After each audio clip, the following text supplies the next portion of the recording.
நண்பா, இந்த வாழ்க்கையில நீ ரொம்ப சரியா இருக்கும்னு நினைக்கிறாளா? ஒரு சின்ன தப்பு பண்ணாலும் என் மரியாதை போயிடும் அப்படின்னு நினைக்கிறாளா? தப்பு தப்பு தான். ரொம்ப பெரிய தப்பு நீ பண்றது. இங்க தப்பு பண்ணாதவங்கள விட தப்பு பண்றவங்கள தான் மக்கள் ரொம்ப அதிகமாக கவனிப்பாங்க. அவங்கள தான் பிடிக்கவும் ஆரம்பிக்கும். இந்த கதையை கேட்போமா? சைக்காலஜிஸ்ட் ஆரோசன் எலியாட் ரெண்டு பேரும் சேர்ந்து ஒரு டெஸ்ட் வைக்கிறாங்க. ஒரு பெரிய மக்கள் க்ரௌடு உள்ள ஒரு இடத்துல ரெண்டு பசங்களை அனுப்பிச்சு கேள்வி பதில் போட்டி வைக்கிறாங்க. போட்டி ஆரம்பிக்குது. மக்கள் எல்லாரும் ரெண்டு பேர்கிட்ட கேள்வி கேட்குறாங்க. ரெண்டு பசங்களும் பயங்கர திறமாசாலிங்க, பயங்கர டேலண்ட் உள்ளவங்க. கேள்விகள் வந்த வண்ணமா இருக்கு. ரெண்டு பேரும் சரியா பதில் சொல்லிக்கிட்டே இருக்காங்க. கடைசியில ஒரு நேரத்துல ஒருத்தர் தெரியாத்தனமா தன் கையில வச்சிருந்த காப்பி கோப்பைய சட்டையில கொட்டிடுறாரு.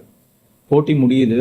ரெண்டு பேருமே யார் வின்னர் அனௌன்ஸ் பண்ற நேரத்துல மக்கள் எந்த தப்புமே பண்ணாத அந்த பையனை விட்டுட்டு அந்த காப்பி கோப்பியை கொட்டுன அந்த பையனை தான் எல்லாரும் நல்லவங்க சொன்னாங்க, ஆதரிச்சாங்க. Mind set is everything day 20. Psychology இதுக்கு பேரு த பாட்ஃபால் எஃபெக்ட். நீங்க எந்த தப்புமே பண்ணாம இருந்தீங்கன்னா உங்களை ரோபோட் கூட சேர்த்துருவாங்க. ரோபோட் எல்லாருக்கும் பிடிக்காது. நீங்க அப்பப்போ மனுஷன் நிரூபிக்க சில தப்புகள் பண்ணணும். உங்க தப்புகள் தான் அவங்கள இவர் நம்ம ஆளு அப்படின்னு உணர வைக்கும்.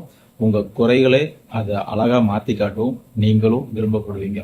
Stop being perfect, start being real. நீங்க நீங்களா இருக்கிறதுக்கு எப்பவுமே முயற்சி பண்ணுங்க. நீங்க நீங்களா இருங்க, அப்படின்னாதான் எல்லாருக்கும் பிடிக்கும். நீங்க நீங்களா இருக்கீங்க அப்படின்னா ரியல்னு கமெண்ட் பண்ணுங்க. இந்த மாதிரி வீடியோ பார்க்கணும்னா என்னை ஃபாலோ பண்ணிக்கோங்க. உங்க ஃப்ரெண்டுக்கு இந்த ரீலை ஷேர் பண்ணுங்க.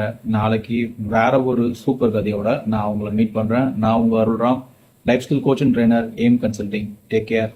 பாய்.